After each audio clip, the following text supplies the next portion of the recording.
Assalamualaikum warahmatullahi wabarakatuh. Halo sahabatku semuanya, kembali lagi dalam kisah hikmah. Pada kesempatan kali ini kita akan membahas kisah akhlak seorang pendakwah.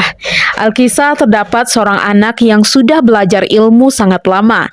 Setelah belajar, sang anak pulang menemui ayahnya dan meminta izin kepada beliau untuk menjadi pendakwah di negeri yang jauh. Sebelum memberi izin, sang ayah pun meminta sang anak agar pergi ke pasar untuk membawa seseorang yang lebih rendah derajatnya dari anak tersebut. Sang anak pun pergi ke pasar, namun sesampainya di pasar tak jua ditemuinya seseorang yang dirasa lebih rendah dari dirinya hingga waktu zuhur tiba. Selepas zuhur, ia pun sholat. Selepas sholat, ia melihat seorang kakek tua yang sejak sebelum anak itu masuk masjid hingga selesai sholat keluar dari masjid, sang kakek tua ini tetap berada dalam posisinya di pasar dan tidak menunaikan sholat. Dia pun berpikir untuk membawa kakek ini kepada ayahnya. Dia merasa baik dari sang kakek karena dia sholat, sedangkan beliau tidak sholat.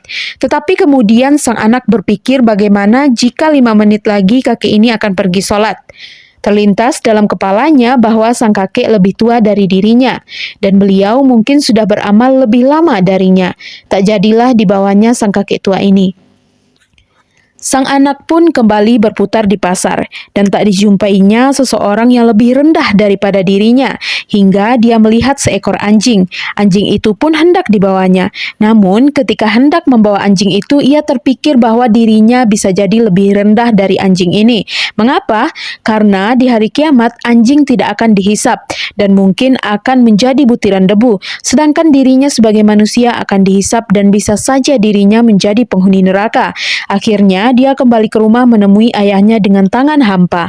Sang anak pun berkata kepada ayahnya bahwa dia tidak menemukan satu orang pun yang lebih rendah derajatnya. Sang ayah kemudian pun berkata, "Pergilah, bahwa kau sudah layak menjadi seorang pendakwah." Artinya, dari kisah ini bisa diambil kesimpulan bahwa sifat seseorang itu bisa dijadikan sebagai panutan jika dia sudah memiliki ilmu yang tinggi. Tidak hanya ilmu yang tinggi, tetapi juga adab yang tinggi. Baiklah teman-teman semuanya, semoga kita dapat mengambil hikmah dari kisah-kisah yang telah disajikan.